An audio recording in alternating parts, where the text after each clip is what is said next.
Nyakubahwa Perezida Vladimir Putin ati amayeri y'urugamba atatekerejweho neza n'umwanda wica kandi agahemukira wabikoze mu mirwano turimo muri iyi minsi ku butaka bwa Ukraine. Aya magambo yuzuye uburakari bukomeye Perezida Vladimir Putin yavuze atanga gasopo ku gisirikare cya Ukraine n'abacancuro boherejwe b'umuryango wo gutabarana bya gisirikare NATO bakomeje kurasa ibibombe bya High Mobility Artillery Rocket System ku butaka bw'igihugu cye cy'Uburusiya. Ati Kherson ni ubutaka bwite bw'Uburusiya ugomba guhabwa icyubahiro kubera amahitamo y'abaturage. Ni nako kandi ku rundi ruhande indege z'intambara z'igisirikare cy'Uburusiya iri joro ryose rikeye zazengurutse ikirere cya Kiev na Lviv zitarasa misile nimwe kugira ngo hakorwe ubwiyahuzi bwa Perezida Volodymyr Zelensky atanga itegeko baziraseho ubundi umuriro wake kuri iyo migi itandukanye. Ese byagenze gute? Ikaze mwese inshuti zacu z'akadasohoka kuri izi page zikomeye kandi ziremereye ku mutekano, politiki na diplomasi mu rwego mpuzamahanga ku butaka bwa Ukraine ku kibuga cy'imirwano. Twinjiye ku munsi wa 244 w'imirwano iri gututumba mu bugome bukomeye bukeneye imbarutso gusa. Nyuma y'amasaha make inama y'umutekano nkuru y'Uburusiya irangiye yafatiwemo ko imbaraga z'igisirikare cy'Uburusiya zongerwa kugeza ku rwego rwa nyuma rushoboka. Hamenyekanye amagambo akomeye Perezida Vladimir Vladimirovich Putin yabwiye abari bayitabiriye nyuma y'uko General Sergei Slovikin kuri telefone yabwiye abari bitabiriye inama ko amayeri ahambaye y'abakomando b'umuryango wo gutabarana bya gisirikare NATO n'abasirikare ba Ukraine ari kubangamira ibikorwa bari bateguye gukora muri Kiev, Mykolaiv, Kherson na Zaporizhzhia amasaha 72 ashize. Imboni y'ikinyamakuru Russia Gazeta yavuganye n'umwe mu bitabiriye inama utashatse ko amazina ye amenyekana kubera impamvu z'umutekano we bwite. Yasubiyemo amagambo akakaye yavuzwe na nyakubahwa Perezida Vladimir Putin ati ibyo bari gukora turabizi, umwanzi ari gukoresha ingufu zose mu gukoresha intwaro zirasigwa mu ntera ndende za High Mobility Artillery Rocket System akarasa ku butaka bwacu bwa Kherson, ariko ndababwira ko amayeri y'urugamba yanduye ari mu mwanda nkaya no guhubagurika kwabo biri kumpatira kubahemukira mu gihe nta byifuzaga kubera inzirakarengane z'abaturage ba Ukraine kandi kutayatekerezaho neza n'umwanda wica nyirayo muri iyi mirwano dukomeje gucakiranamo ku butaka bwa Ukraine. Aya magambo bikavuga ko abari bitabiriye iyi nama bose batitijwe n'uburakari yabivuganye. Undi muntu kandi wihariye usa na maneko w'iki kinyamakuru Russia Gazeta yavuze ko ibi bintu umukuru w'igihugu cy'Uburusiya Perezida Vladimir Putin yabitangaje arakaye cyane, bigaragara ko yifuzaga kugenda gake mu bikorwa arimo bya gisirikare, ariko yatangiye gukoresha intwaro nawe zidasanzwe z'uburozi kubera ibyo bari gukora nawe bimuhatira kubihimuraho abereka ko amayeri bari gukoresha ciriritse cyane ku rugamba. Icyakora cyo bikavuga ko Perezida Vladimir Putin agiye gutegeka ko hakorwa ibitero by'indege bikomeye nk'uko byagaragaye iri joro rikeye aho mu murwa mukuru Kiev no mu mujyi muto wa Lviv uri mu burengerazuba bw'iki gihugu. Ikinyamakuru Belarus Partizan na Bomb Today byanditse ko mu masaha akuze indege z'intambara amagana z'Uburusiya zazengurutse iyo migi zitarasa misile n'imwe. Ibyafashwe nko kureba ibyemezo bihubutse byari gufatwa n'igisirikare cya Ukraine bisabwe na Perezida Volodymyr Zelensky utegetse iki gihugu ko ziraswaho ubundi umuriro w'ibibomba magana ukisuka muri Kiev na Lviv. Ariko kandi bikavuga ko kubera ubwoba byateye igisirikare cya Ukraine n'abacancuro b'umuryango wo gutabarana bya gisirikare NATO bwo kudakora ikosa bari batezwe bigeze muri iki gitondo nta kintu kibi kibaye mu kirere cya Ukraine. Pentagon, Minisiteri y'Ingabo ya Leta Zunze Ubumwe za Amerika, ikaba yasabye ko Ukraine iba ihagaritse gukoresha intwaro yazihaye zirasa mu ntera ndende mu kwirinda amakosa yakorwa gahatira Perezida Vladimir Putin ngo gukora ibintu bishobora gusiba Ukraine yose ku ikarita. Abasesenguzi n'abakurikirana hafi bakavuga ko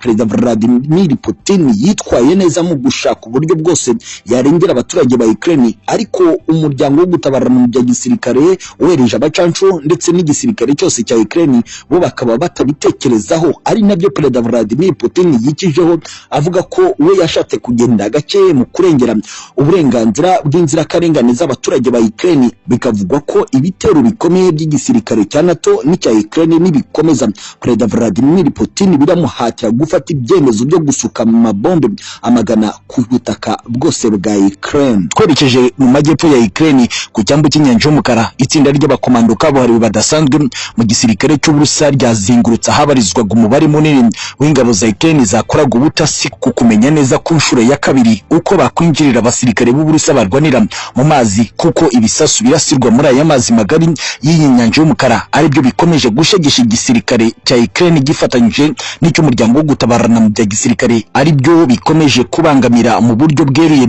ibikorwa bya Perezida Volodymyr Zelensky byo kugaba ibitero bikomeye bigamije kwisubiza ibice yambuwe na Perezida Vladimir Putin mu minsi mike itambutse. Inkuru zikomeye ziri kuva mu bitangazamakuru nka Belarus Partizan, Russia Gazeta, Russia Tribune. Belarus Partizan ikavuga ko ibintu byongeye guhindura isura mu majyepfo y'iki gihugu, bikavuga ko undi mugambi w'iri tsinda ry'igisirikare cya Ukraine kigamije ubutasi ari ugushaka uko bakora icyo bashoboye cyose ngo batambamira imigambi ya Perezida Vladimir Putin yo gushaka gushinga ibirindiro bikomeye bya gisirikare bizamufasha kurwanya NATO mu buryo bumworoheye yegereye ibi bihugu. Amwe mu makuru aturuka mu bari ku cyambu cya Odessa utarinjira muri Kherson y'uburengerazuba yemeza ko ibitero byo mu kirere by'Abarusiya byatatanije iryo tsinda ry'abasirikare bagera kuri 260 ba Ukraine bari gufashwamo n'igisirikare cy'abacancuro bageze muri aka gace bambukiye ku mpaka na Moldova.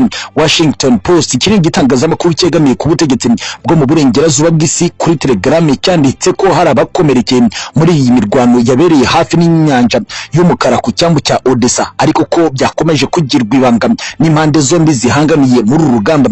Gusa winje mu bitangazamakuru byegamiye ku butegetsi bw'i Moscow mu Burusiya bavuze ko imirwano yabaye ku nyanja y'umukara neza ku cyambu cya Odessa mu marembo yinjira Kherson ari ibikorwa bigamije kubangamira ibikorwa bigezweho by'igisirikare cy'Uburusiya byo gukora umushinga waguye gushinga ibirindiro bikomeye byo kubuza abasirikare ba Ukraine kwambuka umugezi wa Dnipro ngo babasanga muri Kherson. Imirwano yubuye mu masaha y'isa 9 z'amanywa ubwo intwaro zikomeye intoya n'inini zakomeje kumvikana muri aka gace k'amajyepfo y'iki gihugu. Abasesenguzi n'abakurikiranira hafi yewe kongeraho n'abahoze mu gisirikare ari abavetera mu gisirikare cy'Uburusiya n'abavetera mu gisirikare cya Ukraine bavuze ko kuri iyi nyanja y'umukara ariho urugamba rugiye gutangirira mu buryo bukomeye mu yindi sura igezweho, kubera ko mu gihe Kherson yajya mu buryo bwuzuye kandi bukomeye mu buryo bwa burundu mu gisirikare cy'Uburusiya kabarakaga gakomeye ku butegetsi bwa Perezida Volodymyr Zelensky, dore ko Kherson ari ahantu hakomeye mu marembo y'ingenzi y'iki gihugu cya Ukraine. Mu masaha make ashize muri Kherson ingabo za Ukraine n'abacancuro b'umuryango wo gutabarana bya gisirikare NATO bagerageje kwinjira mu mirongo y'abasirikare b'Uburusiya bashaka gutwika hari ububiko butatu bw'intwaro ziremereye maze bajugunya imisire 3 zifata ubusa kuri ubwo bubiko. Maze rero hakurikiraho imirwano iremereye yafashe igihe cy'isaha imwe n'igice nk'uko byatangajwe n'umuvugizi w'igisirikare cy'Uburusiya Lieutenant General Igor Konachev. Ariko kandi ingabo za Ukraine zari zifite umusada wa NATO zari zihagazeho cyane bikomeye. Bomb Today kimwe mu bitangazamakuru mpuzamahanga byiyubashye ku kibuga cy'imirwano cya Ukraine nayo ubwayo yagize icyo yandika kuri iyi nkuru. Yavuze ko komanda mukuru w'agace ka Kherson mu gisirikare cy'Uburusiya yasabye umusada wihuta w'indege z'intambara maze biramukundira General Slovekin uyoboye ibikorwa byose by'igisirikare cy'Uburusiya ku butaka bwa Ukraine nawe abyumva vuba, maze izo ndege ziraza zikora ibidasanzwe zicucuma ibibombe mu mirongo y'abasirikare ba Ukraine. Benshi bahasiga ubuzima, abandi bajyanwa ari imbohe za casualty zafashwe mpiri n'abasirikare b'Uburusiya barwanira ku butaka. Amakuru y'imboni y'iki kinyamakuru yizewe nuko n'ibifaru bitatu byasandarijwe muri iyi mirwano kubera ubwinshi bw'ibibombe byajugunyweho. Ikintu cyanejeje Moscow nk'uko Lieutenant General Igor Konachev umuvugizi w'igisirikare cy'Uburusiya yabitangaje